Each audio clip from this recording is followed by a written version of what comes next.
So back to the beginning for a moment. Here's the complete Bernoulli equation, all the terms we're going to need. And in general, if you're using the Bernoulli equation to analyze fluid flow, or even just a fluid that's staying still, that's really all about comparing two locations in the fluid. And note that all of these deltas, usually we think of delta as final value minus initial value as time passes, but all of these deltas are comparing two locations. So the value at this point minus the value at this point. And it doesn't really matter what order you're subtracting it as long as you're consistent about it. Although if current is flowing, it's usually a good idea to subtract a point further downstream minus a point further upstream. So considering the direction current is actually flowing, if you know that information. And I think one of the most important things in this equation is to understand when you need to consider these terms versus when you can leave them out. For instance, each one of these, there are certain circumstances where you don't need to include that term. It's very rare that you need to include all five of these terms. Usually it's just going to be two or three of them. This might be the case that all five are important, but in most cases, only two or three of these are actually changing. For instance, can you think of any situations where you know that delta pressure can be ignored, where there is no delta pressure?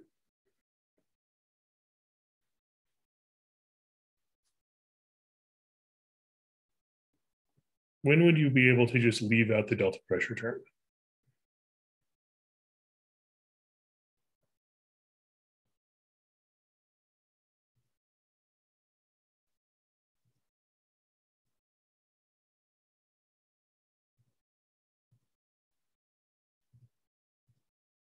Like if you have some pipe,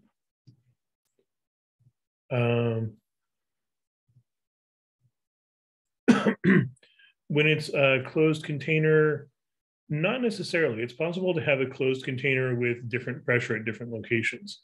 For instance, even if you just got like a box with some water in it,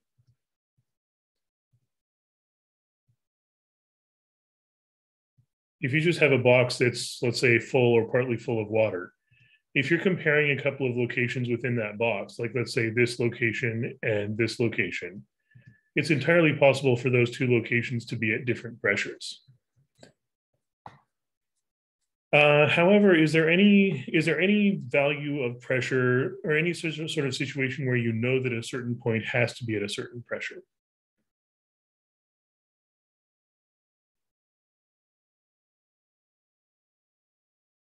What's a very convenient reference value for pressure that shows up all the time?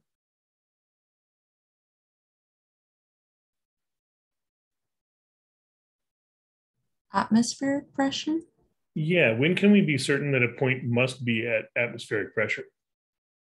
When it's open to the atmosphere. So like at the Yeah. top. Yeah, if it was at the top of if we're talking about a point at the top of the water, and also if this container is open. Because if it's a closed container, that pocket of air could be at any pressure. But if the container is open on top, and let's say if we're talking about, let's say this point, which is at the surface, this point has to be at atmospheric pressure. Of course, this point underwater might not be at atmospheric pressure, except let's say we cut a hole in the bottom of the tank, or maybe not the bottom of the tank, but the side of the tank. And let's say we're considering a point at the hole itself. This point at the hole would also have to be at atmospheric pressure because it's exposed to the atmosphere. So if you're talking about comparing two points that are both open to the air around it, those 2 points both have to be at atmospheric pressure. So that means you know that there's no difference in pressure between those 2 points. There could certainly be differences in other things. These two locations are at different heights. They could have water flowing at different speeds. It doesn't look like there's a pump in between, but there might be some resistance and presumably fluid is flowing through the leak. But we can certainly say that at these two locations, they both have to have the same pressure because we know they're both at 1 atmosphere of pressure. So delta P would have to be 0. So that's something important to look for. If there's some reason that you know both points have to be at the same pressure, such as, for example, if they're both exposed to the atmosphere. And there could be other situations like that as well. If they're both being pushed on by pistons with the same force in the same area, for instance. But in general, if there's reason to know that the two locations have to be at the same pressure, then you could ignore delta pressure entirely. And both exposed to the atmosphere is just one example of that. Any questions on that so far?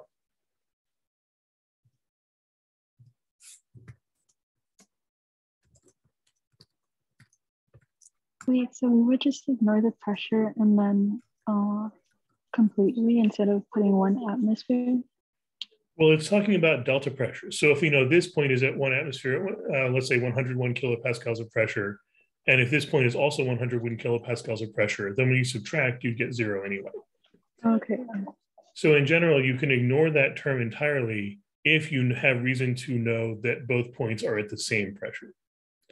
Not just that they might be at the same pressure, but if there's some reason you know they have to be at the same pressure. If you don't know for sure that they're at the same pressure, then you should include this term.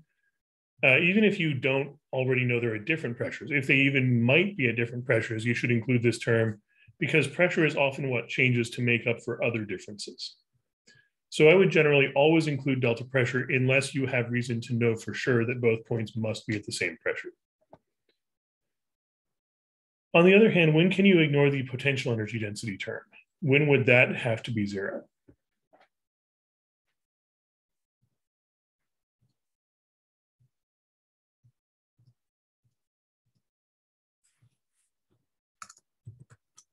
Yeah, if there's no change in height. That is, if both points are at the same height.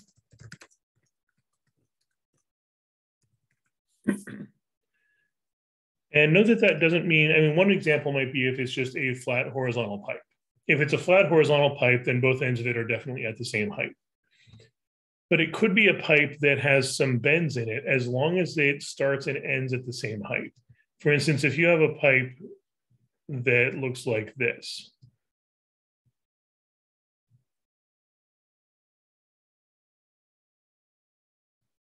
it certainly has some changes in height, but if you're just comparing the beginning and the end, if you're just considering this location and this location, those two locations are at the same height as each other. So delta y is going to be 0, so you can ignore that term entirely. In general, if the 2 points you care about are at the same height as each other, that is the same absolute altitude, if they're level with each other, then this rho g delta y term can be left out because there is no difference in height. You don't even need to worry about what happens in between. In general, any term with a delta only cares about the initial and final values. It doesn't care about what happens in between. The other side of the equation is all about what happens in between, though. Is there a pump between the 2 points? Is there current flowing with resistance between the 2 points? But anything on the left side of the equation, all those deltas only care about the initial and final values. What about speed? How can you tell if there's a difference in speed between the 2 locations?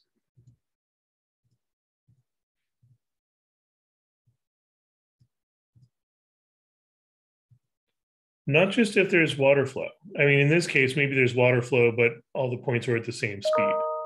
How would you be able to tell that they're flowing at different speeds?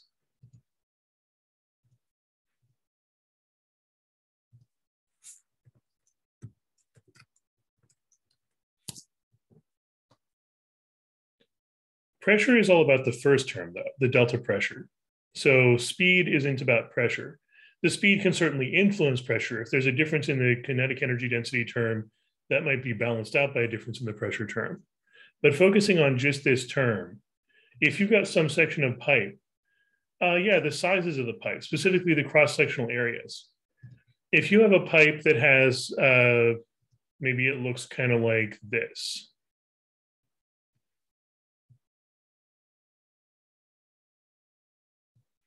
If you want to compare these 2 locations, let's say you have fluid flowing through this pipe like this.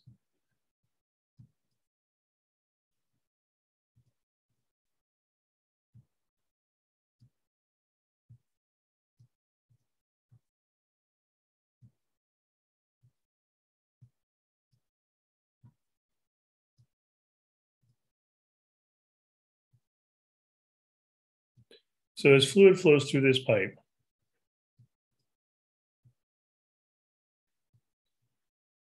What would you expect about the current at different locations in this pipe? Like, let's say we want to compare this location and this location. What can you assume about the current at those two locations?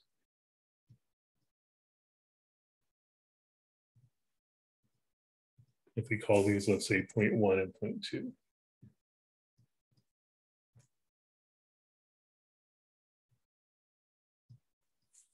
What can you say about the current at location 1 and the current at location 2?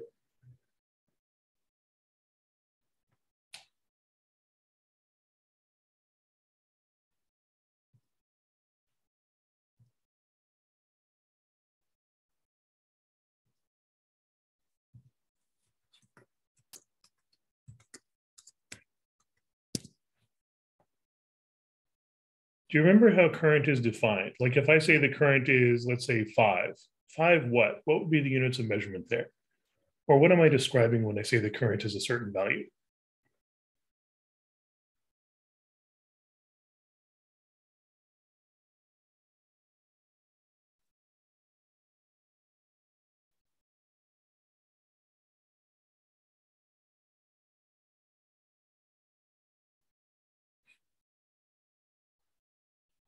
Yeah, the currents do have to be equal. Current is all about flow rate. Current really is flow rate. It's the amount of volume that flows past per unit of time. Current equals change in volume over change in time. That is how much volume, how many cubic meters or liters or gallons or whatever flow past that point per second. So if I say the current is, let's say, 5 gallons per second at location 1, that means 5 gallons of water flow past that point every second.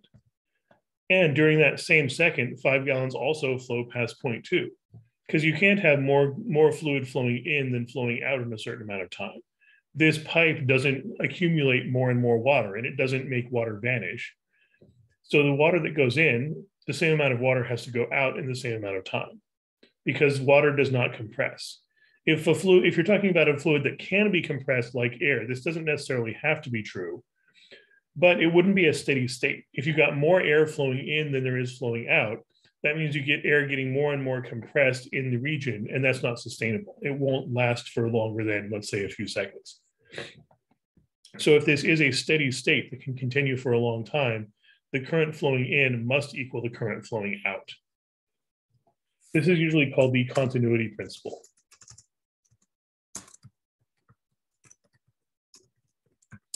It's essentially conservation of matter.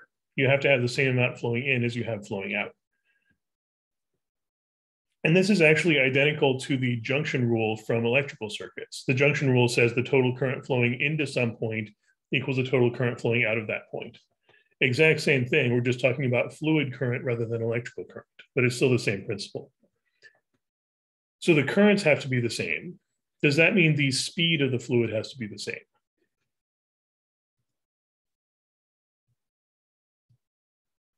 Yeah, it doesn't have to be the same speed, because speed is defined differently.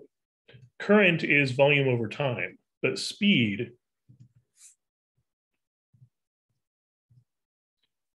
or velocity is defined as distance over time, change in position over change in time. That is how far a single blob of water travels per second. So current is how much water in cubic meters flows past that point per second. Speed is how far a given chunk of water travels per second. So they're related. They're both rates of change, but they're not the same thing. And if you compare these geometrically, if you have some distance, the change in position, what would you have to multiply it by to turn it into a volume?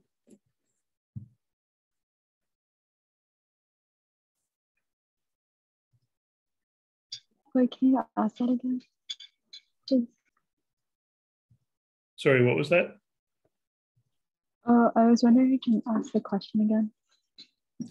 If you have the position's distance measured in meters, what would you have to multiply that by to turn it into volume?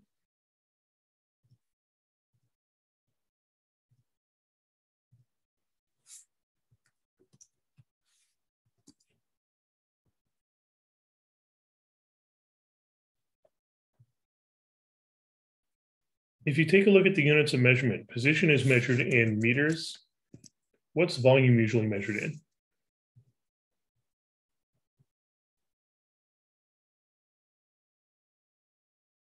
Yeah, meters cubed. So what do you have to multiply meters by to turn it into meters cubed?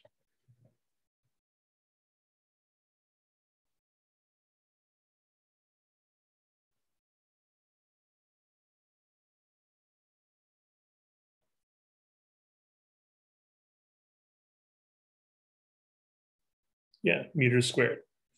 We've got to multiply by something that's measured in meters squared. And what is meters squared measuring?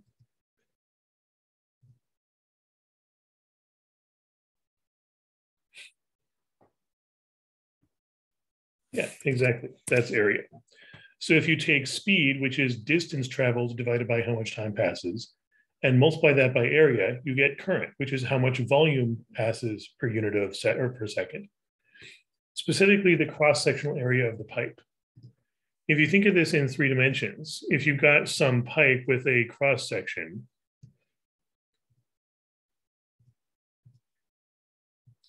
if you imagine this cross-section of water that's moving as time passes, so you've got some, let's say a circular region of water that travels some distance as time passes, leaving sort of a trail behind it. You get this cylindrical shape. The volume of that cylinder is the cross-sectional area times the distance, the length. So cross-sectional area times distance traveled is volume. Divide that by time, and that means speed times area is current.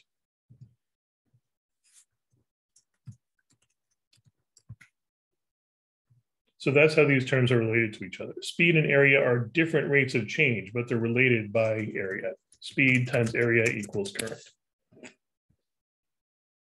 Which means if we know that current 1 and current 2 are the same, we can say that speed 1 times area 1 must equal speed 2 times area 2. Because we can replace each one of those currents with speed times area. So what's the only way speed 1 and speed 2 could be different?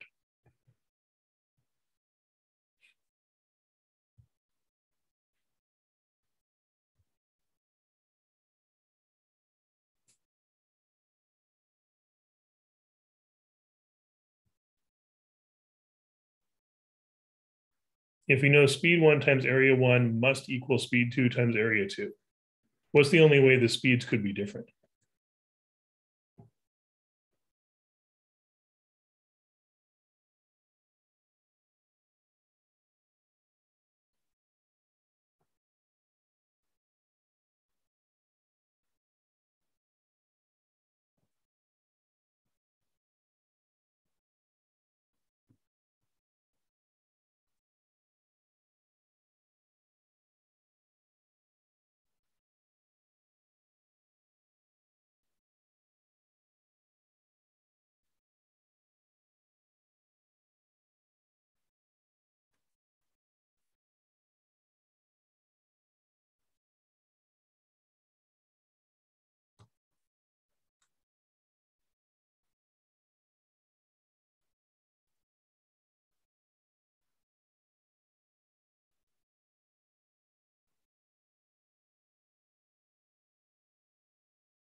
In general, if you multiply 2 numbers together and you multiply 2 other numbers together and you know the results are the same, what's the only way this number and this number could be different from each other? Or will V1 and V2 always be the same?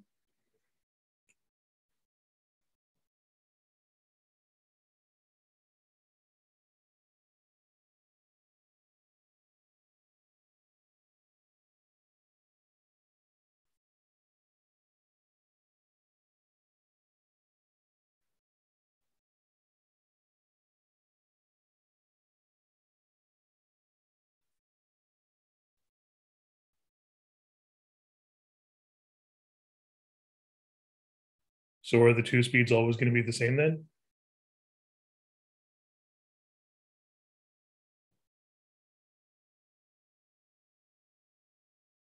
No, what else could be different? What would make the speeds different?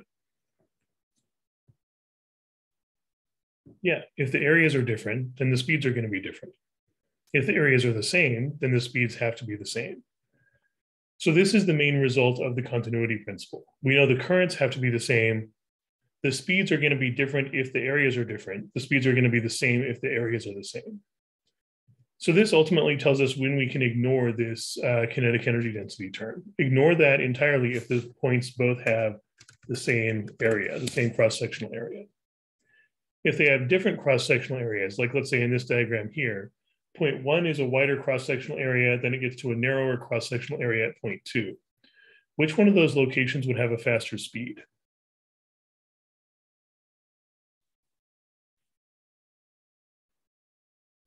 Yeah, location 2 has a smaller area, so it has to have a faster speed. So as we go from point 1 to 2, we know that the speed is increasing. So if you're subtracting final, like 2.2 minus 0.1, you'd have speed at location 2 squared minus speed at location 1 squared. And a very useful way to write speed, if you solve this for speed, you just get current over area. So if you know the current, you can just take current divided by cross-sectional area and square that because it's speed squared, and then subtract. So delta speed squared would equal current over area 1, or let's say area 2 squared, minus the same current over area 1 squared. So if you know those values, you can fill those in. Or even if you don't know those values, you can still work this out algebraically. What do both of these terms have in them? What's the same in both terms?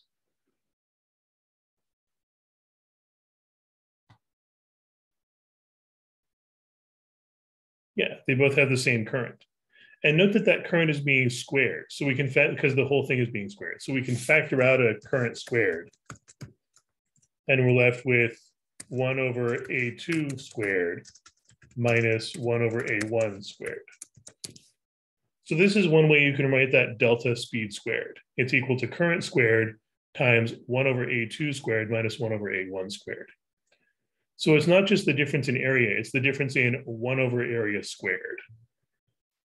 But the very fact that areas are different means the speeds will be different. If the areas are the same, and again, that's regardless of what happens in between. If the area at the beginning and the area of the end are the same, then you could ignore this term entirely, even if there are changes in area in between. You can also ignore this under one other circumstance. Even if the areas are different, what value of speed could lead to these being the same anyway, even if the areas are different?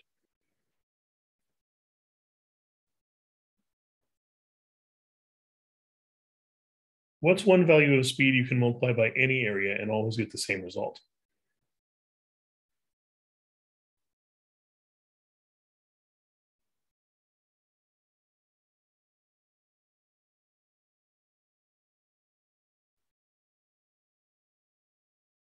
What number can be multiplied by anything and always get the same thing?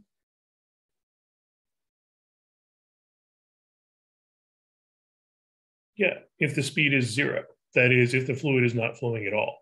If there's no flow, then the speed at 1 is 0 and the speed at 2 is also 0, so there's no difference. Which means you can also ignore this term if there's no flow, regardless of the shape.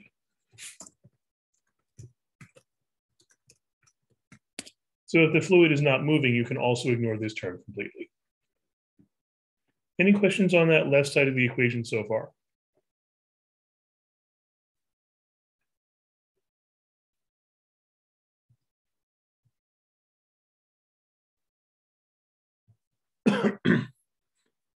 And then for the right side of the equation, I think the right side of the equation is a little more straightforward. At least the first one is. When could you ignore the pump term?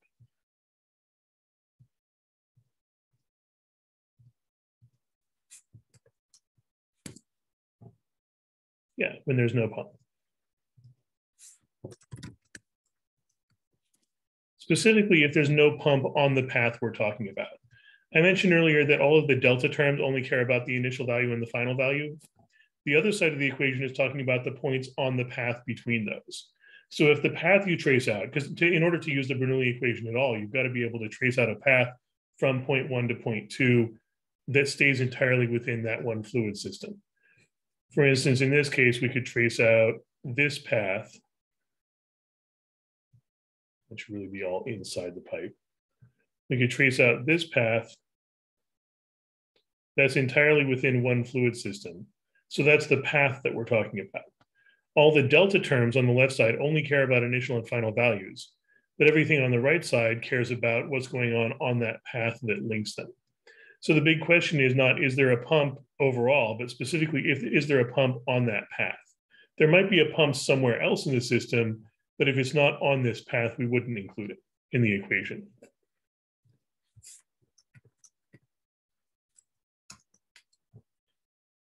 So that's what I'd say for the pump term. Ignore that pump term if there's no pump on that path. And of course, if there is a pump on that path, you would include it here. And the work done by the pump term, that's work done by the pump per unit of volume. So that's essentially a measure of how much extra energy the pump gives to every bit of water that flows past it, how strongly it's pushing on the fluid. And then the IR term, when could you ignore that term?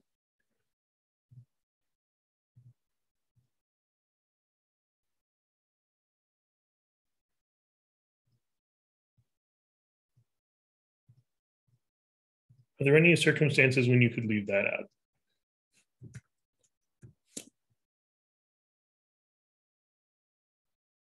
Yeah, if there's no resistance, that is if the pipe is either very smooth or very short or very wide.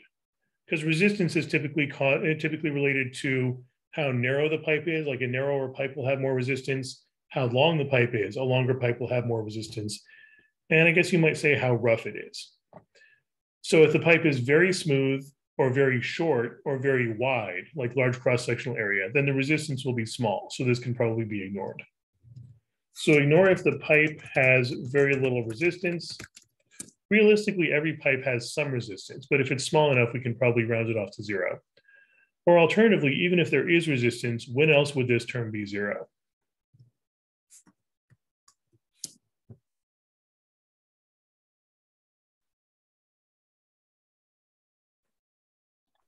When you don't have a current. Yeah, exactly, if there's no current. And this is kind of like the speed term we were looking at earlier. You could ignore that if the fluid is not moving, because then both speeds would be 0. You can also ignore this dissipation term if the fluid is not moving, because then current is 0. I think that covers the whole equation then, because we've taken a look at every term, when it can be ignored. So this is usually the way I would start any fluid analysis problem. If you're considering some sort of fluid, first identify 2 locations in the fluid that would be useful to compare. Usually one point you know everything about and one point you're trying to find information about. Write out the complete Bernoulli equation. Make sure you can actually trace a path from point 1 to point 2 that's all in one fluid system. Cross out any terms in this equation that don't change, any terms you can ignore. And then whatever is left is the equation you're going to work with. You might end up needing to write out several equations. Maybe there's several points you want to compare.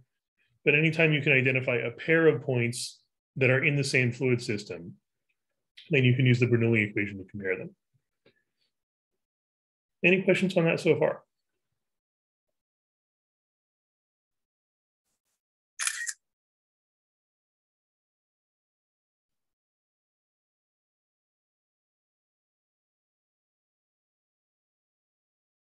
All right, then let's take a look at that practice quiz that you sent in. Let me pull that up.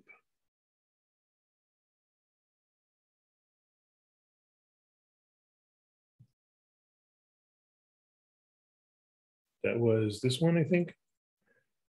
What are you working on in this one? Or what do you want to take a look at here?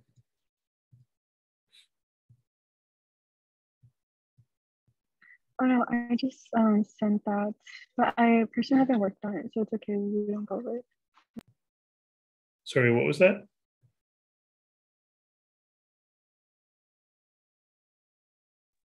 I haven't like worked on this yet, so I don't have any like specific questions. Okay. Well, let's take a look at this one on the fluid system, because I think this will be a good application of all that Bernoulli stuff.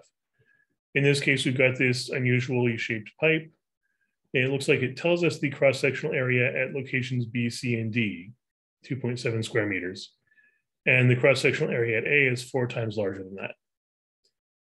We also know how much vertical distance there is from B to C, 3.6 meters of vertical distance.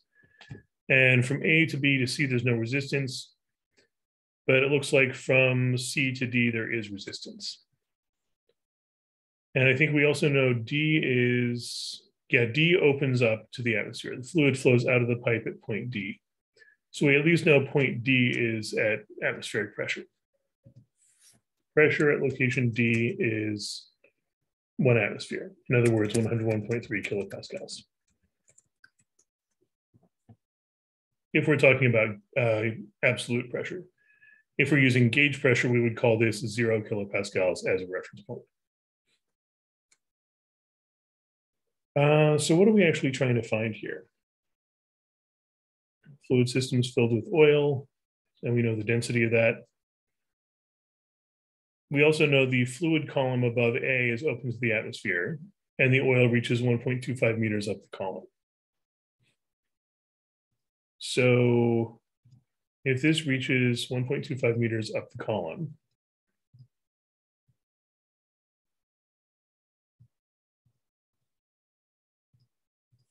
what does that tell us? What's the point of having this column of fluid here?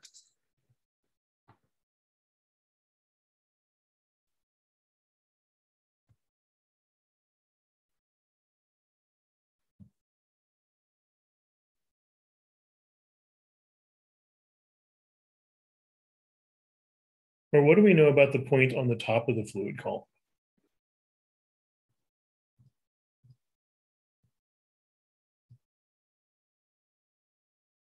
What do we know about that location?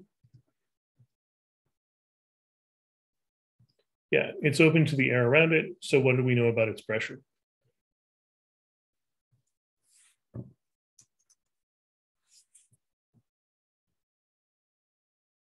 It would be 0 in terms of gauge pressure, but this is asking us to use absolute pressure. So what's the absolute pressure of any location that's open to the air around it?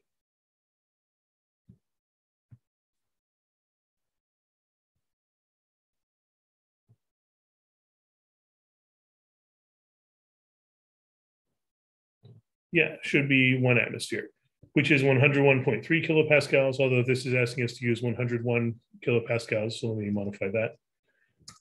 101 kilopascals is atmospheric pressure.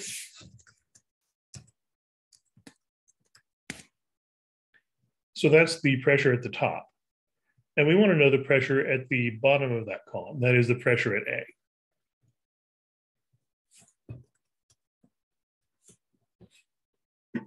And we could actually write out a Bernoulli equation for that, just talking about comparing the top to point A. And I think we're assuming that the height difference inside the pipe is small enough we can just ignore it. The important difference is from the top of the standpipe here, that surface, down to the bottom.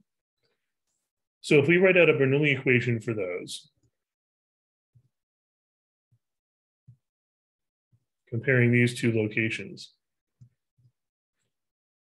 from the top to the bottom, what are the only parts of the Bernoulli equation we need to consider?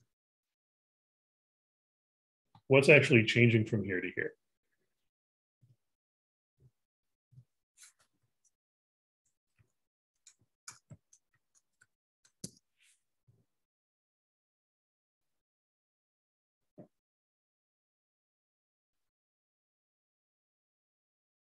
Yeah, there's definitely a change in potential energy density because we're talking about a height difference. Could there be a change in pressure?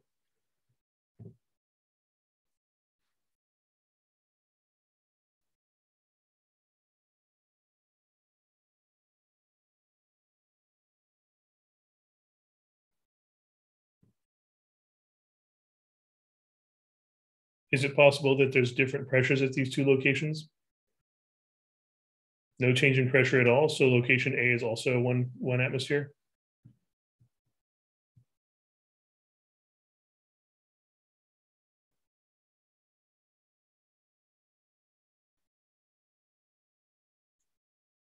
Do we know already that location A is 1 atmosphere of pressure?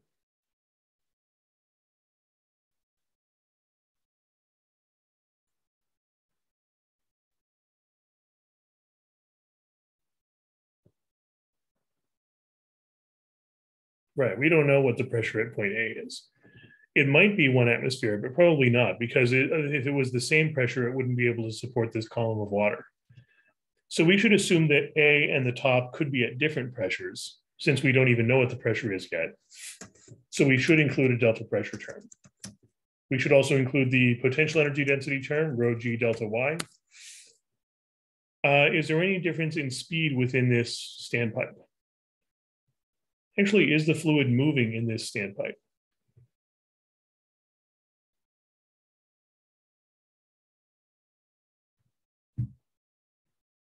Yeah, no motion at all. There's certainly motion within the main flow pipe here. There's fluid moving from A to B to C to D and out to the pipe. But the standpipe has no motion. The standpipe is effectively a separate system. There's just a column of water that's stacked on top of location A. So the fluid in the standpipe is not moving, which means we can ignore the pressure term, we can ignore the kinetic energy density term. We can ignore the IR term. And also there's no pump in the standpipe. So we can ignore the pump term. Looks like all that's left is delta pressure plus rho g delta y equals 0.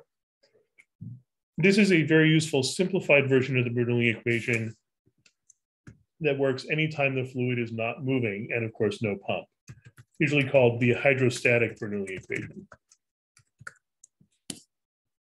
Hydrostatic just means a fluid that is not moving. Hydro meaning water, static meaning it's not moving.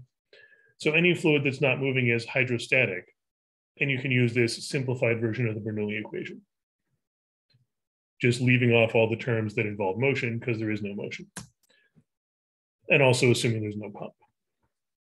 So if we fill in, let's say we call all of these A minus B. So pressure A minus top. Pressure A minus pressure at the top plus density times gravity times height A minus height at the top equals 0. And do we know any of these values?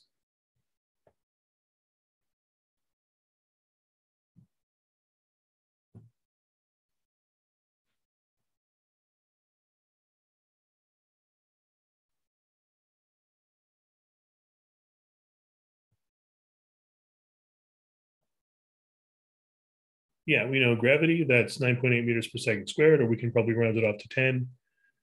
Density of the oil is given, 900 kilograms per cubic meter.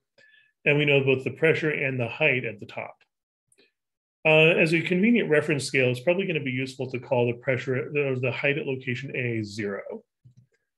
Because we need to set up some sort of reference for height anyway. Let's just call this location height 0.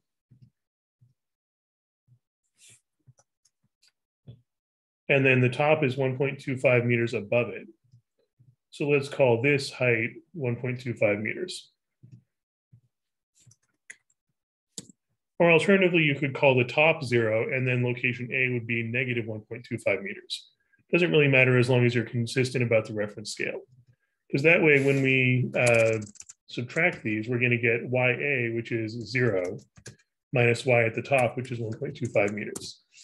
So for the change in height from the top down to location A, we're going to get a negative value because we're moving down in height from the top to A. And then we could also fill in density is 900 kilograms per cubic meter. Actually, before we fill these in, it might be useful to just treat these as variables for now and then fill in the values later.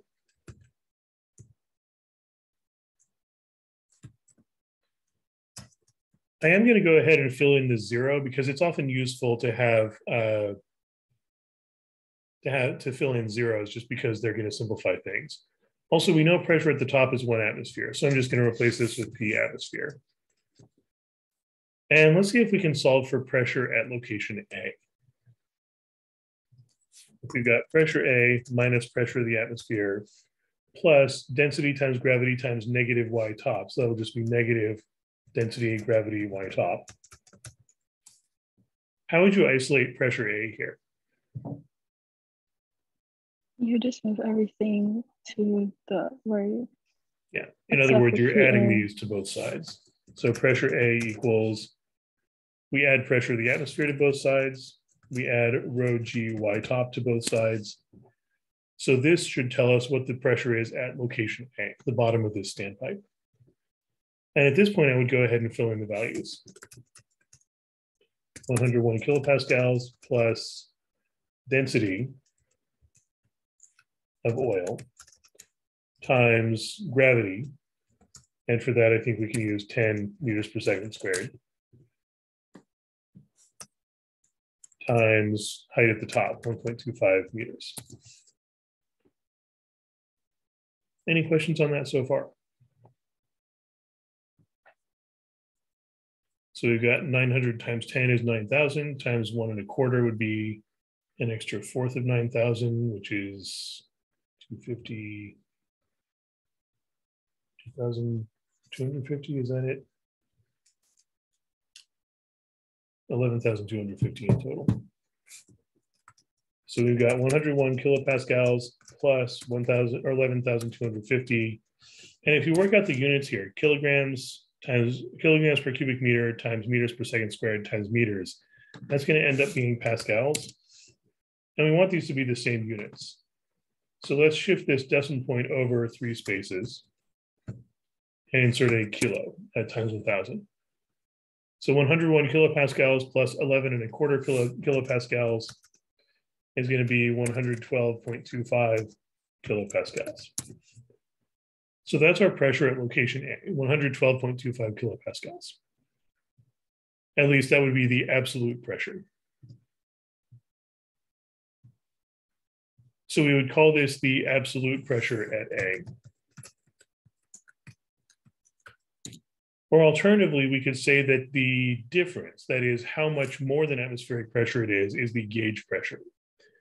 So this 11.25 kilopascals would be called the gauge pressure at location A.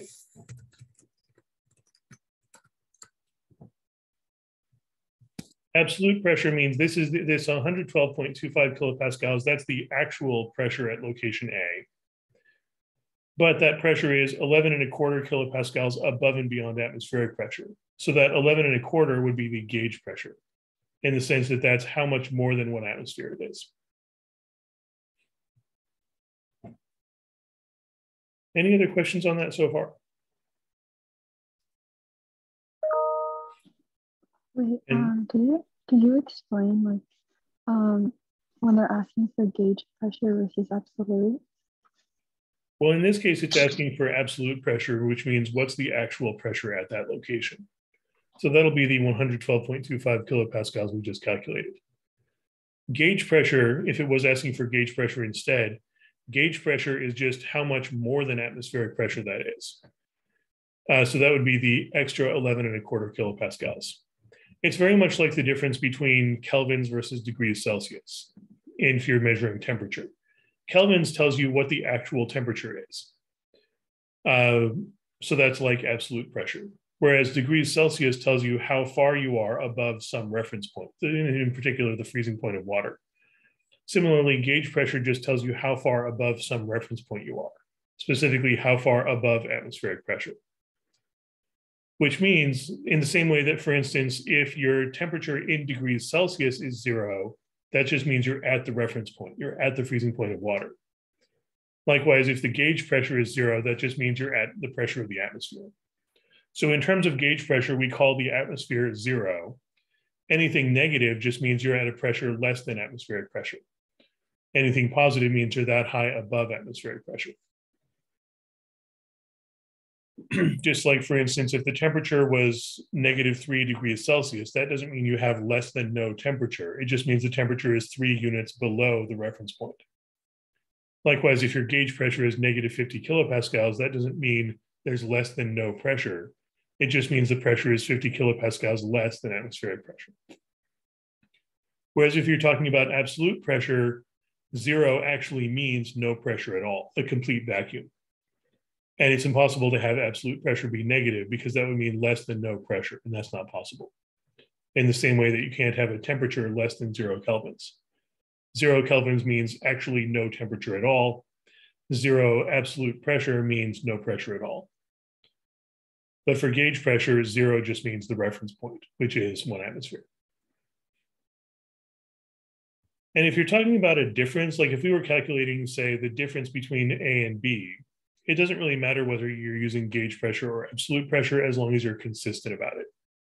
Because the conversion between gauge pressure and absolute pressure is just an extra plus 101 kilopascals. If you do that to both of them and then subtract to find the difference, the 101 kilopascals cancels out anyway. Any other questions on that so far?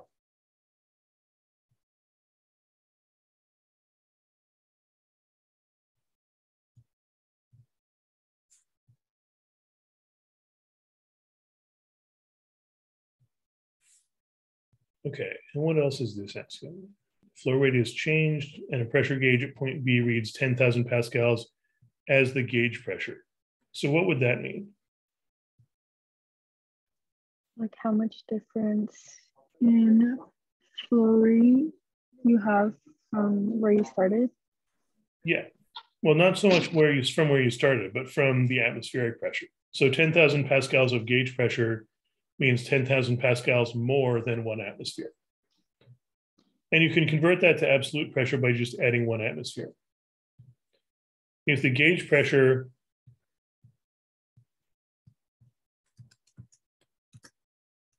is 10 kilopascals, then that just means 10 kilopascals more than atmospheric pressure. So that'll be 10 kilopascals plus atmospheric pressure, which is 101 kilopascals. In other words, 111 kilopascals. So 10 kilopascals gauge pressure really just means 10 kilopascals more than atmospheric pressure. So that would be the absolute pressure at B, 111 kilopascals.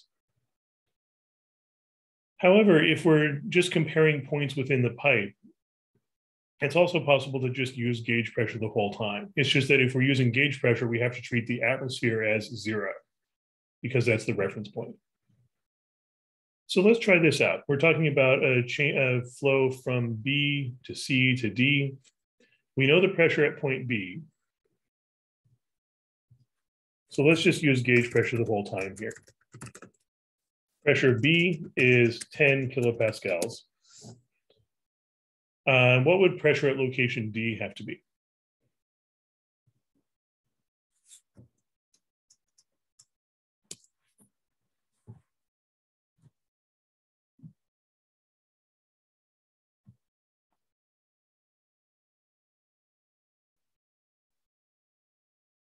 If the pipe just opens up here and the water spills out, what's the pressure at that open location?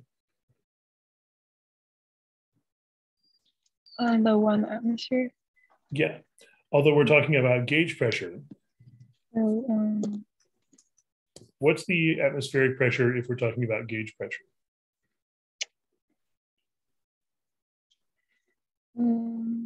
The 111 that you just said. Well, we're talking about point D though. Point D is at the same pressure as the atmosphere.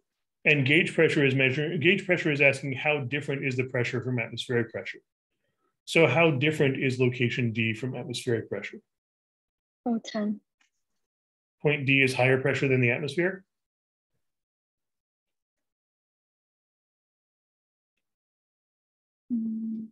What's the difference between the pressure of the atmosphere and the pressure at point D?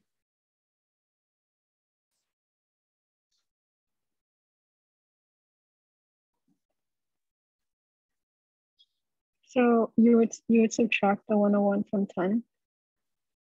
There's no 10 here. 10 was the pressure at location B. But if we're talking about location D, gauge pressure is all about how different is this pressure from the atmosphere. So how different is the pressure at location D from the pressure of the atmosphere? There's no difference. Right, no difference at all. So that means the pressure at location D in terms of gauge pressure would be called 0. If we're talking gauge pressure, 0 means the pressure of the atmosphere. We would say atmospheric pressure is 0 in terms of gauge pressure. Any questions on that so far? No. Move this out of the way. So if we want to compare from B to C to D, now that we know pressure at B is 10 and pressure at D is 0 in terms of gauge pressure, and we're talking about the, let me mark where we're starting here. We're comparing this location to this location. And it looks like we can draw a path from B to D that's entirely within one fluid system. This is all oil flowing through the pipe. So we can treat that as all one fluid system. Using the Bernoulli equation will be fine here. We also know the velocity of the water at point D. However, what can you expect about the velocity at all three of these points, B, C, and D? They're constant. Yeah. These are all the same cross-sectional area, so they have to be the same volume, same speed as well. So, sorry, go ahead. Just to clarify, when they say like cross-sectional area, that's just like they're passing through the same points? Same size of pipe, in the sense of, like if you take a look at the cross-section of this pipe is presumably a circular cross-section. But that cross-section gets narrower as you go from A to B. But then the cross-section looks like it's the same size everywhere else. So we don't have to worry about changes in cross-sectional area from B to C to D, just from A to any of the other points. But if we're just comparing B to D, there's no change in cross-sectional area. So let's say we're comparing points B and point D.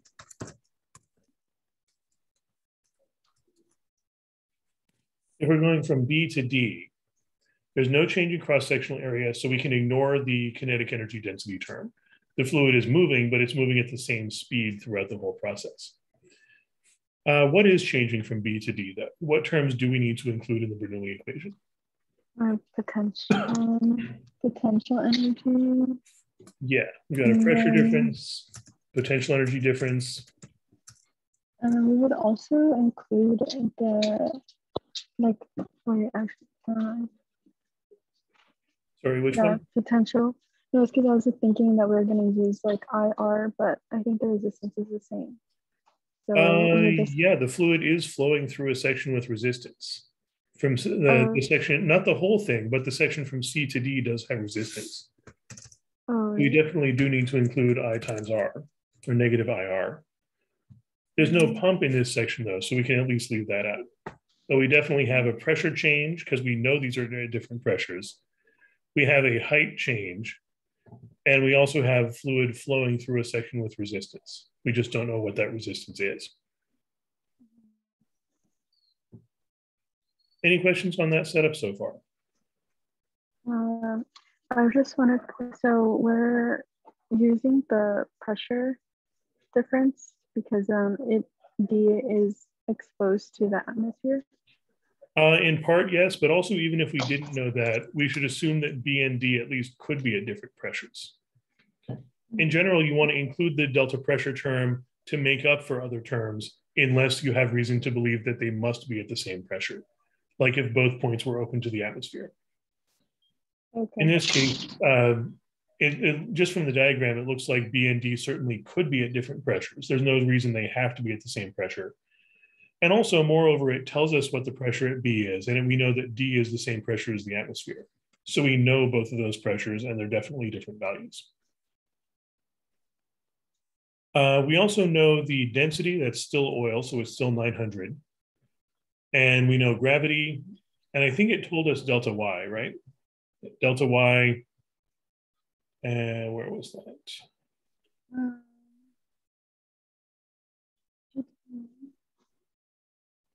There it is. From B to C, there is a drop of 3.6 meters. So we should be able to use that. 3.6 meters dropped from B to C. So let me mark that on the graph. This drop, make that narrower. This height drop is 3.6 meters. For this one, we also have C as like 0 for the reference point. For the height? Yeah. Yeah, exactly. We can set up a new coordinate system for this problem. It doesn't have to be the same coordinate system we used earlier. So yeah, we may as well call C height 0. And let's say B is height 3.6.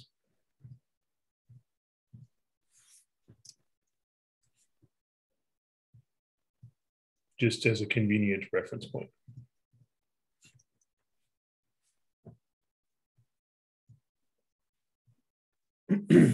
So delta y, if we think of this as value at D minus value at B, that would be 0 minus 3.6, so that'll be negative 3.6. So we know delta y. If we fill these in, we've got pressure at D minus pressure at B, plus density times gravity times height D minus height B equals negative I times R. And we know, we may as well fill in the ones that are 0. We know that, in fact, I think we may as well fill in all of these because the only unknown here is R. I think we know all the others. And so solving for R would just be dividing both sides by negative I. Pressure D is 0 in gauge pressure. Pressure B is 10. Density is 900. Gravity is 10. And the height difference, if we subtract final minus initial D minus B, that's 0 minus 3.6. So negative 3.6.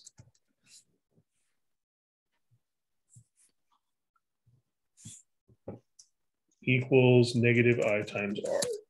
Do we know what the current is flowing through this pipe?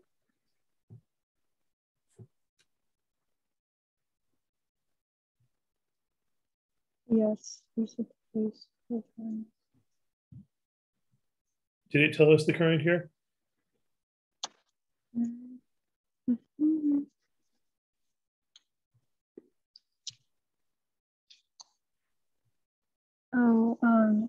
It just says that the velocity is 6 meters per second. Yeah, we do know the velocity, at least the velocity at location D, which should be the same throughout this entire section. If we know the velocity is 6 meters per second, how could we use that to find current? How are current and velocity related?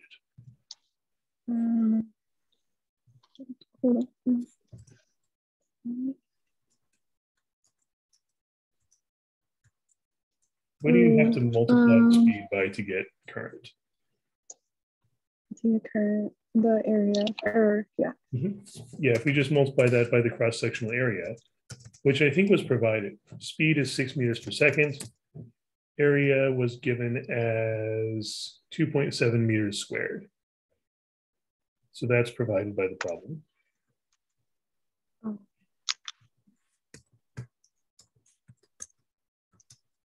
So 6 times 2.7 should tell us the speed.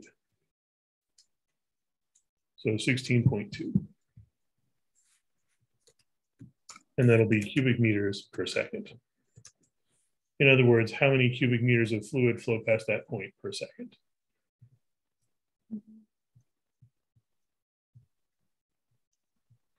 So filling that in for I, 16.2 cubic meters per second. It looks like now the only unknown left is R. So if we just divide both sides by negative 16.2 cubic meters per second, that'll give us the resistance. Also, we should probably rewrite the kilopascals as pascals, just because everything else is going to give us pascals anyway. So we've got negative 10,000 pascals plus, and this looks like 900 times 10 is 1,000, or 9,000 times negative 3.6 is negative 32,400. And since that's also pascals, that's why I thought it would be a good idea to change kilopascals back to pascals. Equals negative 16.2 cubic meters per second times R. Negative 10,000 plus negative 32,400 becomes negative 42,400. And then what's the only thing left to solve for R?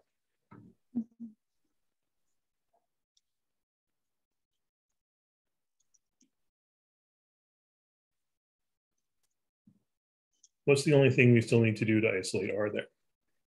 Oh, just divide it by 16 and you get 2,617.3. Yeah. So that should be the resistance, 2060, and I rounded off to 2062. And the units there, we had pascals, we're dividing by meters cubed per second. So the seconds jumps up to the numerator. So one way of writing the units is pascals seconds divided by cubic meters. And that's the resistance technically of the whole thing, but we know from B to C there's no resistance. So this 2062 is the resistance of this shaded section from C to D. So we now know the resistance from C to D there. Any questions on that? Yeah, so would it make a difference if we just left it in kilopascals instead of like changing it back into if we had left the 10 as kilopascals, we would have had to convert the 32,400 to kilopascals. Specifically, you'd want to write that as 32.4 kilopascals. Okay.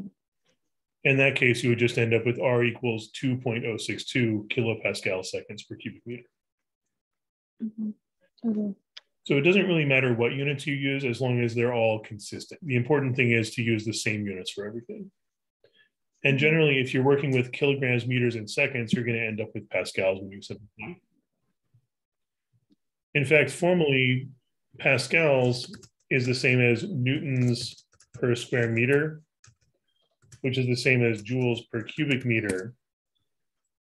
And if you actually write that out and simplify, you end up with, well, newtons is kilograms meters per second squared.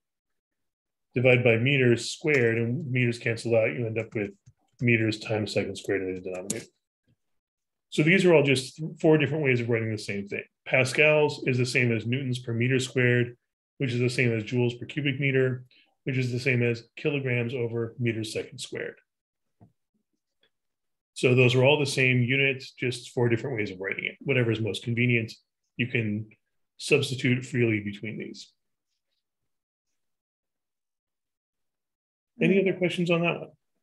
No, thank you. And was this asking for anything else? Actually, is it okay if we leave this one? Because I want to like work on it by myself to see if I can understand it. Yeah, sounds good. Anything else you want to work on while we're here? Well, I'm not sure if the person that just joined had a question. No, I don't have any questions. I'm just trying to learn. Okay. Well, let me know if you have any questions or if there's any specific examples you want to work on. Yeah, Thank I you. know that someone in the chat, they dropped the PDF, the final flow practice, and they wanted to go over part B of question 4. Okay. Yeah, let me pull that one up. Question 4, part C, you said? We said part B. Part B. Finding the voltage of the battery here? Yeah. Yeah, let me pull that one up. So in this case, we're given a circuit with several resistors, a switch, a battery, and we know the resistances of all the resistors. We don't know the voltage of the battery, but we are told the voltage across one of the resistors. Specifically, resistor 3 has a delta V of 3 volts. that should really say delta V, but we often just write it as V anyway. So let's see what we can figure out here.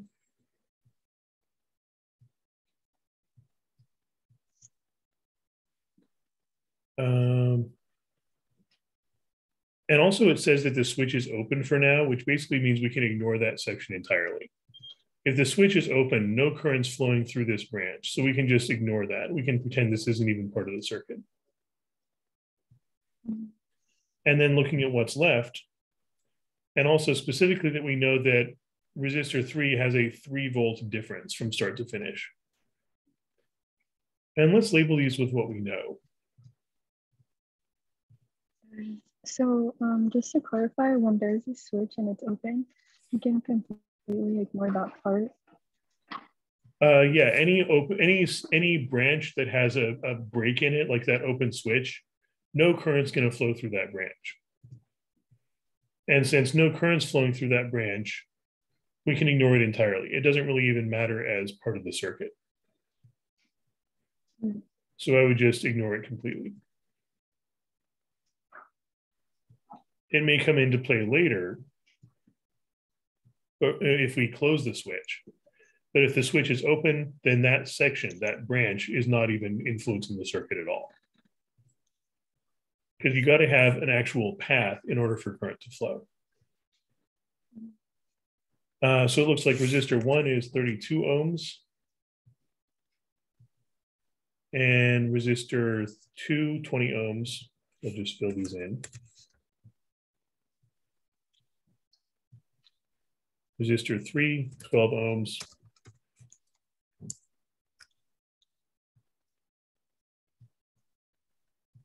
And resistor 4, 24 ohms.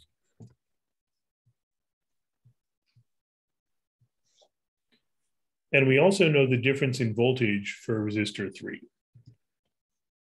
So let's fill that in as well. We know that the voltage difference from start to finish is 3 volts.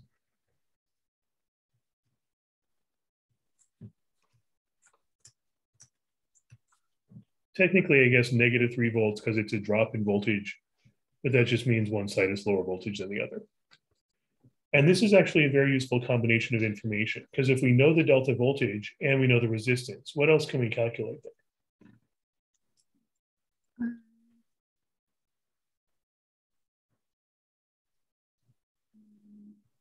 Do you have a formula for delta voltage of a resistor? Yeah, delta V epsilon minus IR. Sorry, what was that? It's delta V equals the E minus IR. Well, the epsilon is from the battery, but there's no battery in this section. We're talking about just the resistor. So that'll be just negative IR. That's usually called Ohm's law. And that's true for any resistor. If you're just looking at a resistor in isolation, just from the start of the resistor to the other end of the resistor, the voltage difference must be negative IR. And we know delta V and we know resistance. So what else can we now solve for? The current. Yeah, we can solve for current. Divide both sides by negative R, we get delta V divided by negative R. Or we can just pull out the negative. So if we divide those, voltage over resistance, that's 3 volts divided by 12 ohms, what do you get?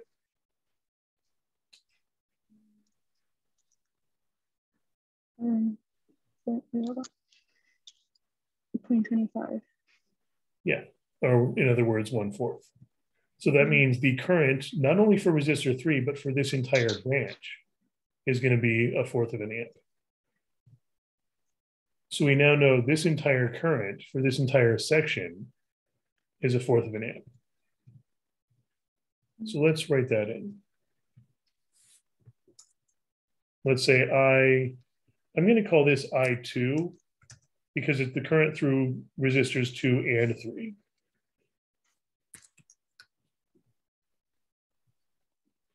Because resistors 2, how would you say resistors 2 and 3 are connected to each other? Oh, they're in series. Right. And if they're in series, they have to have the same current. Mm-hmm. And since we now know the current through resistor 2, we can also calculate the, what else for resistor 2? Mm-hmm. The voltage. Yeah, we can find the voltage drop for resistor 2, the difference in voltage. So filling that in,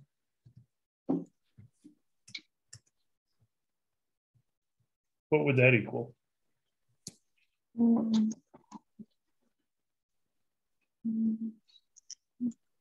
A 5. Yeah, current times resistance, that's 1/4 of an amp times 20 ohms, so 5. And I guess technically we should call that -5. Mm-hmm. And we should also call this -3 because we're talking about a drop in voltage. So across resistor 2, we lose 5 volts. Across resistor 3, we lose another 3 volts. So in total, what's the overall voltage drop for this entire path? -8. Yeah. For this path, delta V is -8 volts.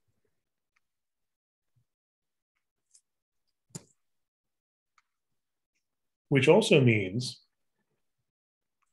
what do you notice about the resistor 1 up here, this other branch? They're in parallel. Right. And if it's in parallel, what does that tell you about the voltage? It should be, I'm not sure, but it should be the same because I know that like to solve the resistance. Well, in general, voltage, I mean, delta voltage, much like the deltas in the Bernoulli equation, delta anything is about the difference between final and initial.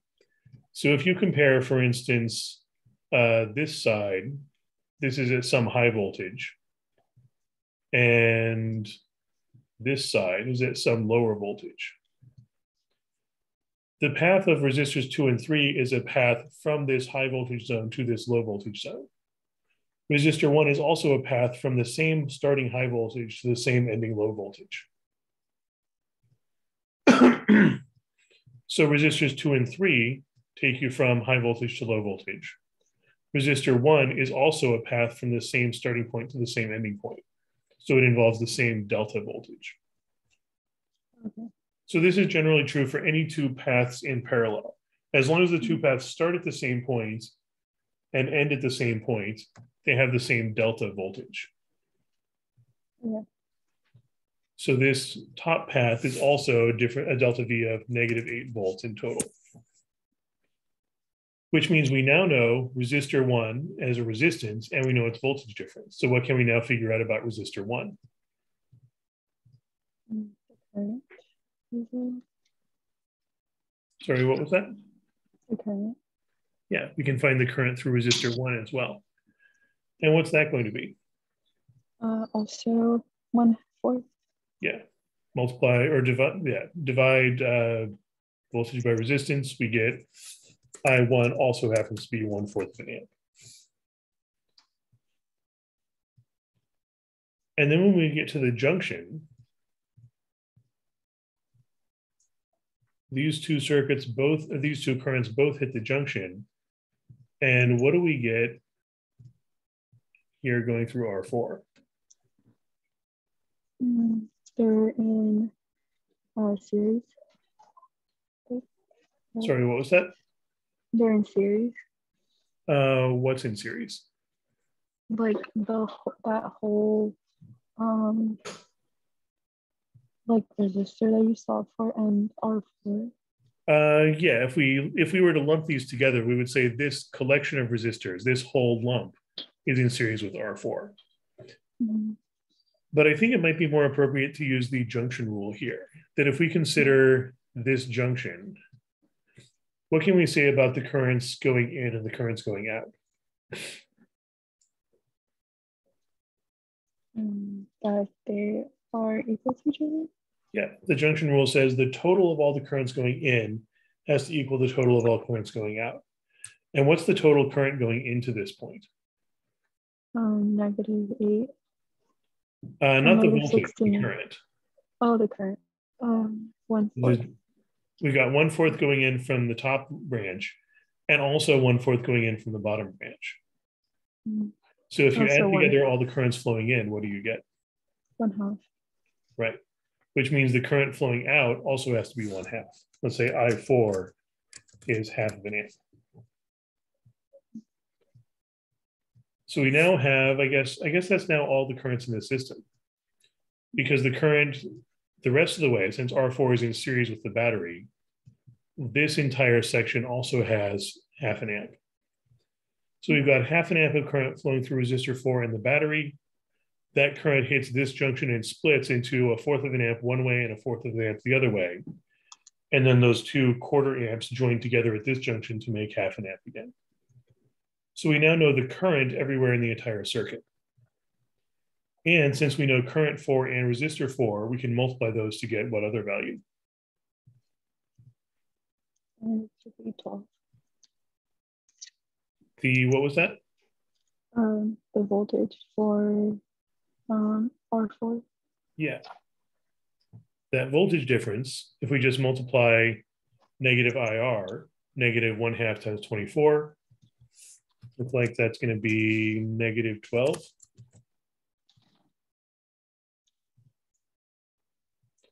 So that's the voltage on R4, voltage drop.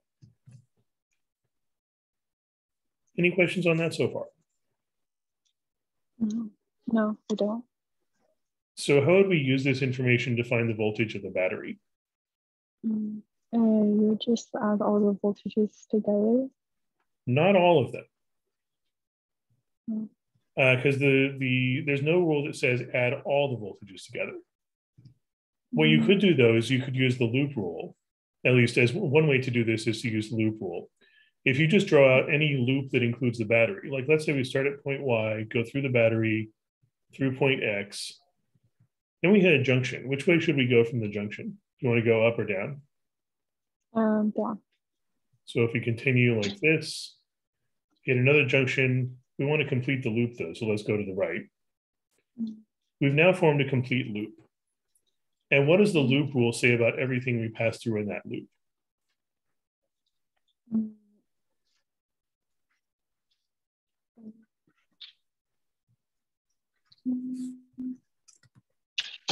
But it's like equal. I'm not sure if I'm using the right terms. The loop rule says, well, let's say we're imagining starting at point Y. Point Y has a certain voltage. You go through the battery, through the resistor, through another resistor, through another resistor, and you get back to point Y. You get back to your starting point. So what can you say about the voltage at point Y and the voltage at point Y? Or that it's equal to each other. Like it's the same. Right. We got back to the same location. So the voltage we started with has to match the voltage we ended with. In other words, the total difference in voltage has to be 0. Now, we went through several things that had voltage differences. The important thing is all those changes have to cancel each other out. So we usually write this as the sum of all of the delta V in the loop have to add up to 0. If we write out everything we went through the battery and 3 resistors. So we could write this as delta V for the battery plus delta V for resistor 2, because we went through that one, plus delta V for resistor 3, plus delta V for resistor 4. That's the complete loop. So those delta V's have to add up to 0. We don't need to include resistor 1 here because the loop we just drew did not pass through that resistor. And if we fill all those in, delta V for the battery is unknown. But we know delta V for resistor 2 is -5. Resistor 3 was -3. Resistor 4 was -12. Combine all those together. That looks like -20. Yeah. Sorry. So what does the battery have to be? 20. Yeah. So that's the epsilon, the electromotive force for the battery, 20 volts. And you'd actually get the same result if you had gone the other way. If we had drawn this loop instead, we'd still get the same result because we'd have battery plus -8 plus -12 equals 0. We'd still get battery equals +20. So it doesn't really matter which path you take as long as you take a complete loop, starting and ending at the same point and passing through the battery at some point so you can actually use that in your analysis. Mm-hmm. Any other questions on that? No, you go.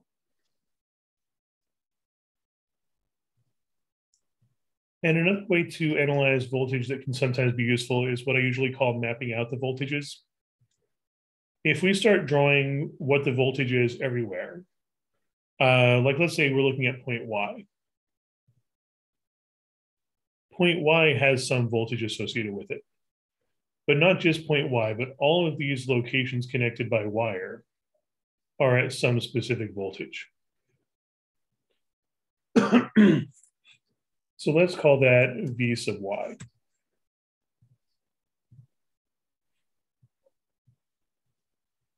And then if you go across the battery, the voltage changes. And before we did these calculations, we didn't know how much it changes. So let's just call this some other voltage we don't know. Let's say Vx. Or actually, since we're going through the battery, let's say Vy plus E, where E is some unknown value, the electromotive force of the battery. And then Vy plus E would be this entire region. Anything you can get to by going through just wire. So all these points are at Vy plus E. Actually, it might be even more convenient. What would be a convenient value to call one of these locations? Like if you two could just take Vy and call that any number, what would be the easiest number to use? 0. And let's just call this 0. So let's use this as a reference point. This location we're just going to call 0. This location then would have voltage 0 plus E, where E is the unknown voltage of the battery. And this entire region I've marked in green is all at voltage E. But then you go through some resistors and you lose voltage. So for instance, you go through resistor 1 and you lose some voltage. This region over here then is at a lower voltage. But specifically, how much lower? How much voltage do we lose as we pass through resistor 1? 8 voltage. What was the delta V we found for resistor 1? -8. Yeah, so that means if we start at voltage E, which we don't know, but then we lose 8 volts, we end up with E minus 8 as our new voltage.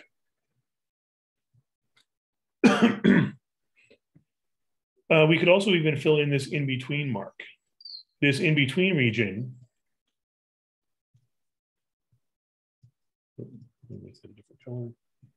this in-between region, we know we're starting at E, we're going through resistor 2, which involves losing -5 volts. So that'll be E minus 5.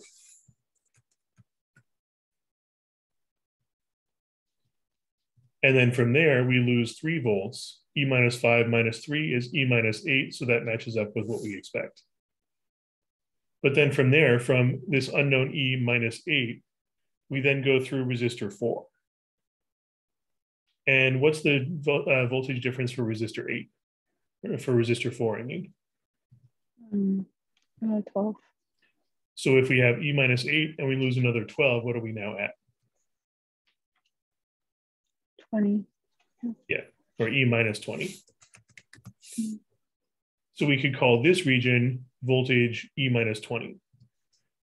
But the thing is, we already called that voltage 0.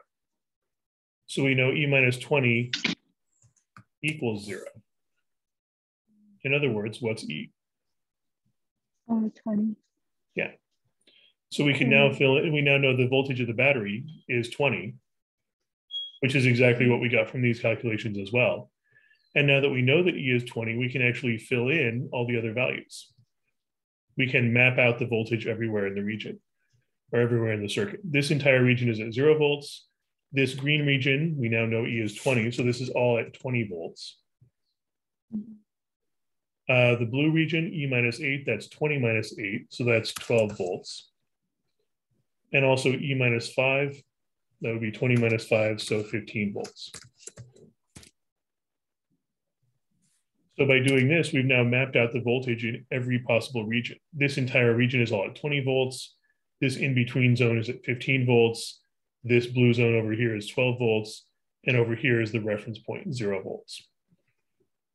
And there's no reason we had to call this 0. We could call this 100 volts, and then we'd have 120 volts, 115 volts, and 112 volts. The important thing is not the voltage. The important thing is the difference in voltage from location to location. So just to clarify, so E is like equal to the voltage? Which one? Or, because you know the equation like delta V equals the epsilon minus IR. So when you're solving for E, you can say that it's like equal to the voltage when you're solving for it? Well, the delta V is the voltage difference. In general, for a resistor, delta V is negative IR. Okay. Whereas for a battery,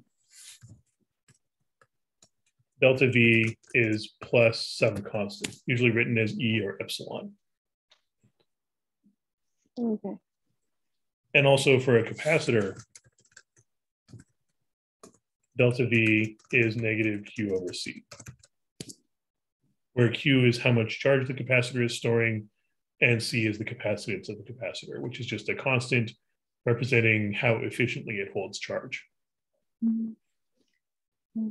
Oh yeah, talking about capacitors, can you actually go over that a little bit? Yeah. What about them in particular? Did you have any practice problems on capacitors you'd like to try out? Oh, no, I think I just want to go over like the basics of like the equation.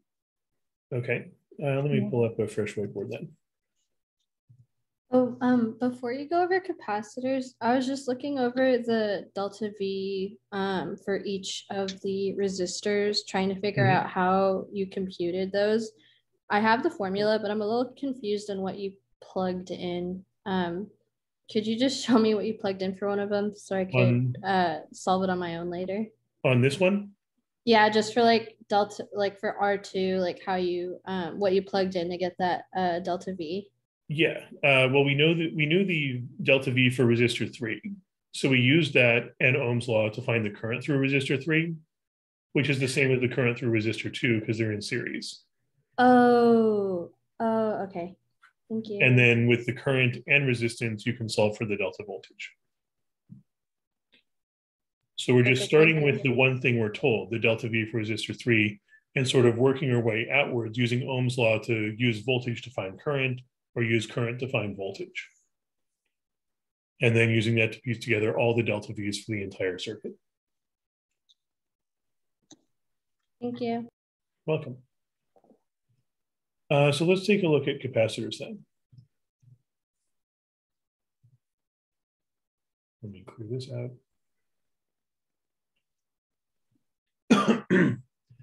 For a capacitor, we've really just got essentially two metal plates with a gap in between, and then wires coming out of both sides. So it's usually just drawn like this in the circuit diagram. These two parallel bars representing metal plates, and these other wires coming out of the side, or these other lines coming out of the side representing wires. And this might be just empty inside, it might be vacuum, or there might be some air in between, or it might be a layer of plastic or glass sandwiched in between. The important thing is whatever's in between does not conduct electricity. Charge cannot jump from one plate to the other. But if we connect this to, let's say, a battery,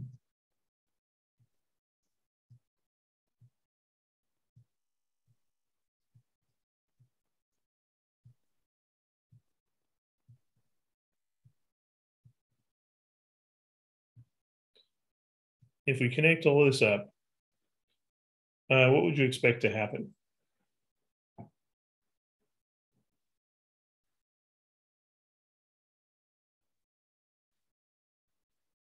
Presumably the battery has a positive terminal and a negative terminal.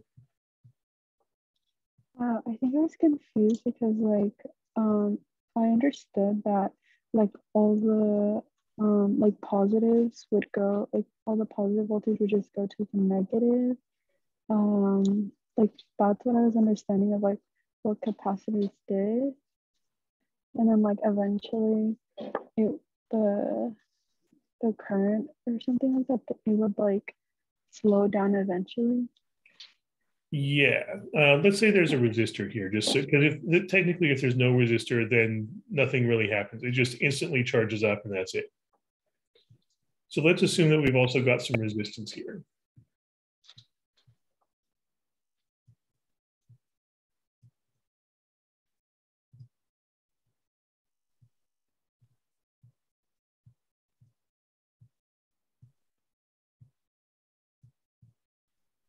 So if we've got some resistance, because otherwise everything happens too fast.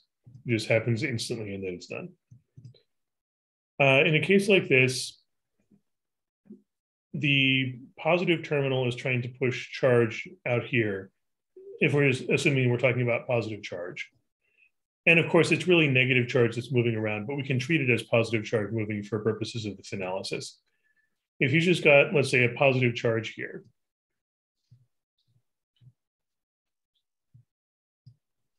little positively charged object, the battery is trying to push it away. So it gets a push from the battery,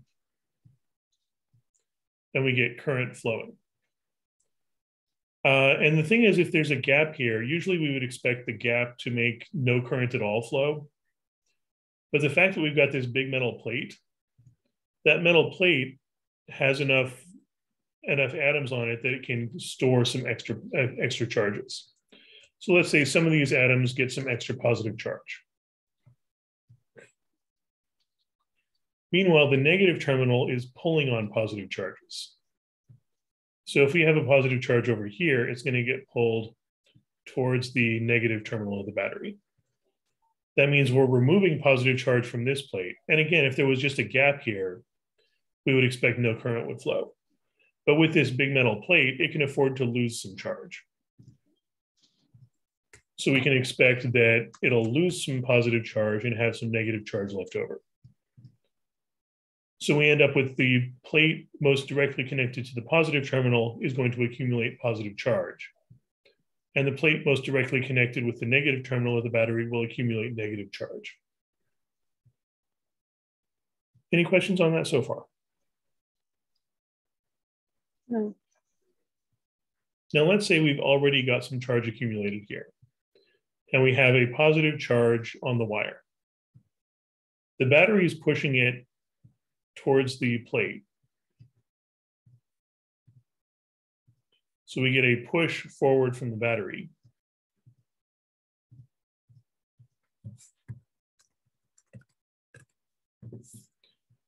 But also, the plate itself already has some positive charge. What's the positive charge on the plate going to do to the positive charge that's trying to come in?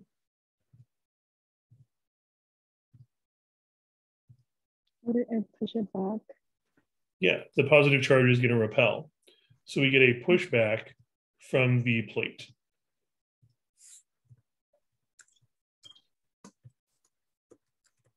That is from the charge already on the plate.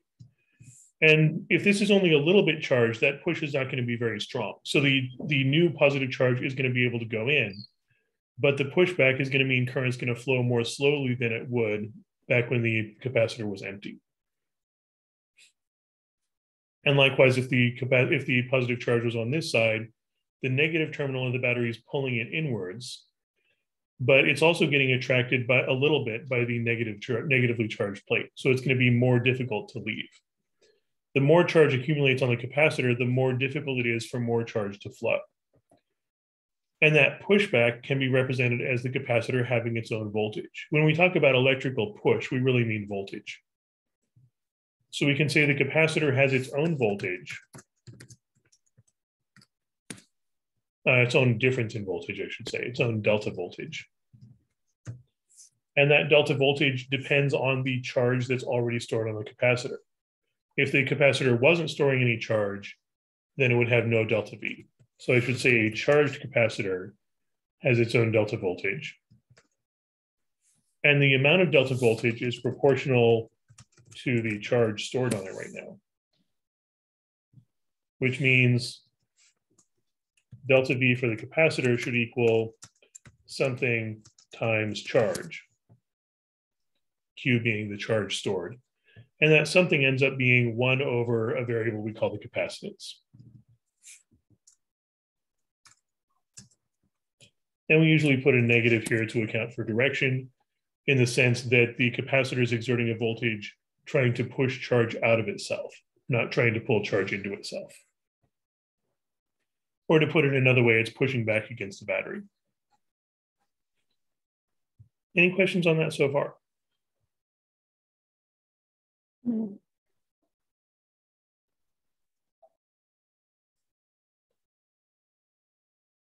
So what else is going on here? If we take a look at the very beginning, if the capacitor is empty, it's easy for current to flow. So you're going to get current flowing really fast. If the capacitor is somewhat full, then current's going to be flowing more slowly because it's more difficult. There's the pushback from the capacitor.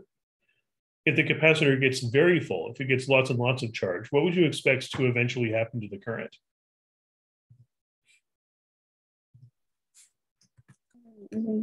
Increase. Sorry, what was that? It would increase. I'm sorry, I can't hear you. It would increase. The current? Yeah. If the capacitor is very full, though, it's pushing back. So what happens to current if the capacitor is pushing back against the battery? Oh, it would decrease.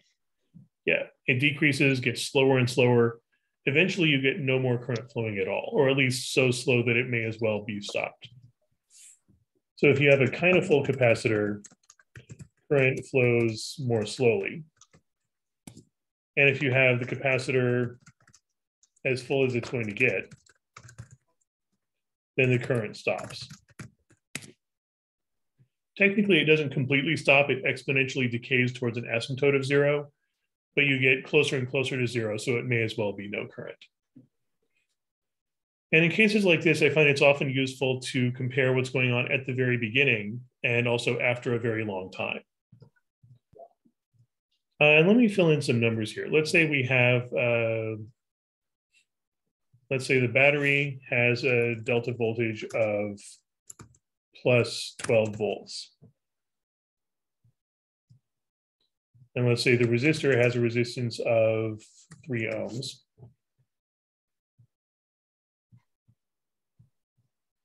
And let's say the capacitor has a capacitance of 2 farads. Farads is the usual unit of measurement for capacitance. What we can do is take a look at the loop rule. If we go back to the loop rule for this entire loop, the sum of all the delta voltages in the loop should add up to 0. Because if you go through a complete loop, you get back to the starting point. So we've got delta V for the battery, delta V for the resistor, and also delta V for the capacitor have to add up to 0. And if we fill in formulas for those, delta V for the battery is going to be 12 volts. And what's our usual delta V for a resistor? It's 3. Sorry, what was that? 3. 3 is the resistance, but what's the delta voltage for a resistor?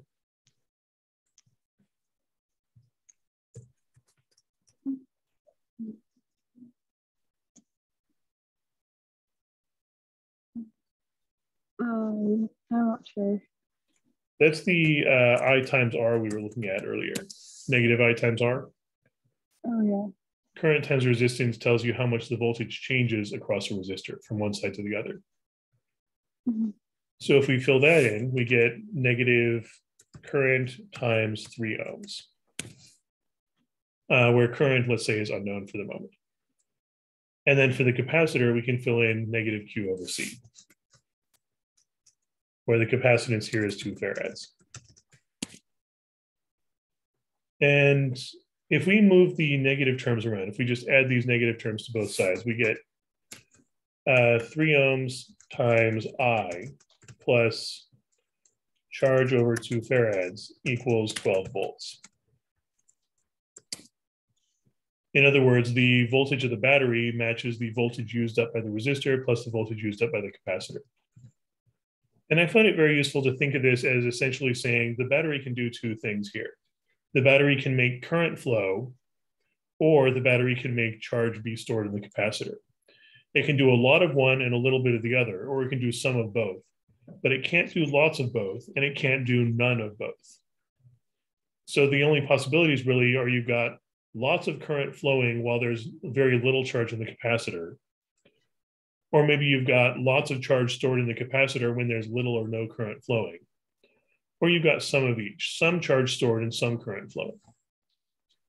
But you can't have lots of current flowing while there's lots of charge stored. And you also can't have no current flowing when there's no charge stored. So to analyze that, I find it really useful to look at not only the loop rule, but also what that loop rule becomes at the very beginning and also after a long period of time. Like if we consider at the very beginning,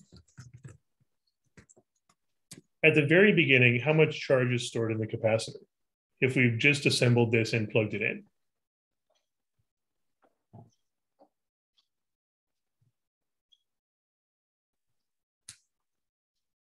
If you just started, it would be. Before we even started current flowing, how much charge was there on the capacitor? 2F. The 2 farads is the capacitance, which is a measure of how efficient the capacitor is. But the charge is how much charge is stored on the plates. And we're assuming that we started with the capacitor completely uncharged. We had a brand new fresh capacitor with no charge on it, and we've just plugged it in. So at the beginning, we're assuming capacitor was uncharged, so Q equals 0. If you fill that into the loop rule equation,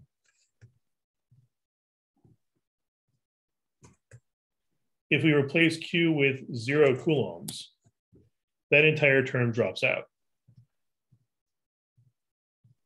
In other words, an empty capacitor can be left out of the equation entirely because it's just 0 voltage. So what's left would be 3 ohms times the current equals 12 volts, which means what's the current going to have to be? 4. Yeah, current is going to be 4, and then volts over ohms is amps. So that means at the beginning, the current is 4 amps. So at the very beginning, the capacitor was empty, no charge at all, and the current was 4 amps. Very fast current flowing means the capacitor is going to be charging up very quickly.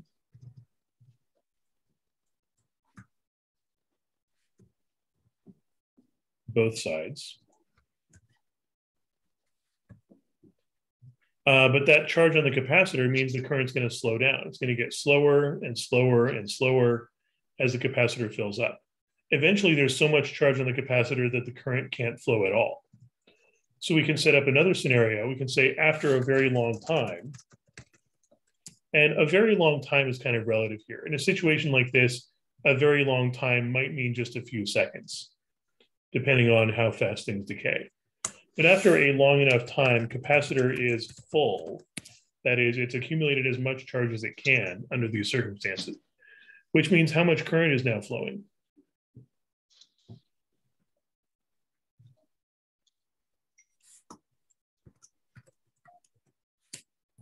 If we wait long enough, what would you expect the final current to be?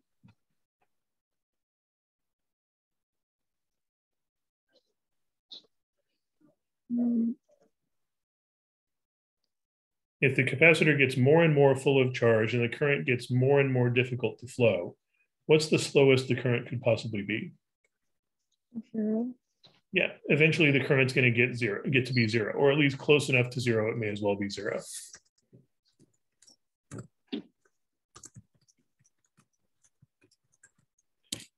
So if we rewrite the loop rule equation, the exact same equation we had before, but we now assume that the current is effectively zero.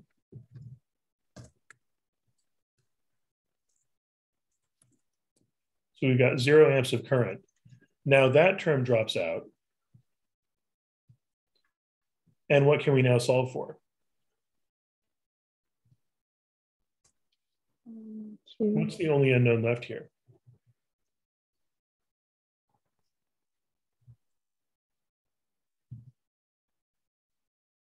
Q. Yeah, so we can now solve this for Q. Multiply both sides by 2 farads, we get 12 volts times 2 farads. And farads is just an abbreviation for volts per coulomb, or coulombs per volt. So volts and volts cancel out, we get 24 coulombs. That 24 coulombs is the max charge, the final amount of charge that the capacitor will hold.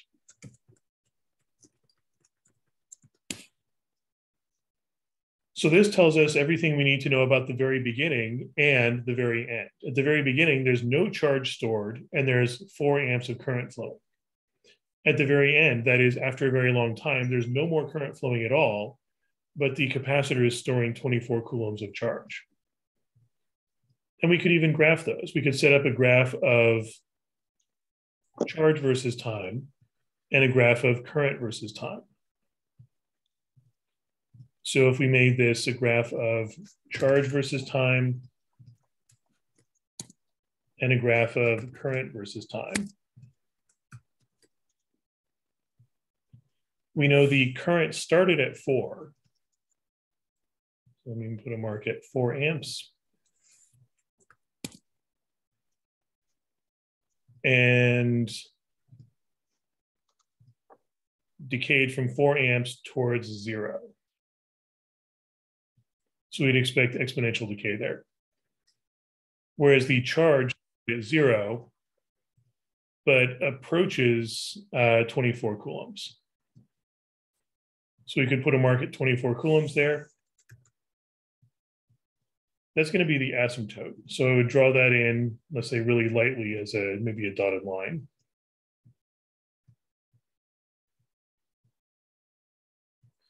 And we know that the charge starts at 0, but exponentially decays upwards towards 24 coulombs. So that would be a graph of the charge and a graph of the current. We could get more detailed by using the idea of time constant or half-life to figure out how fast it decays towards the asymptote. But even just knowing the starting point and the asymptote gives you most of the information you need for sketching the graph.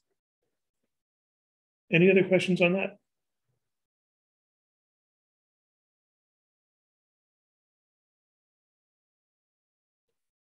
All right, I'm going to get ready for my next review session, but good luck on finals. Let me know if you have any other questions, and I will see you later.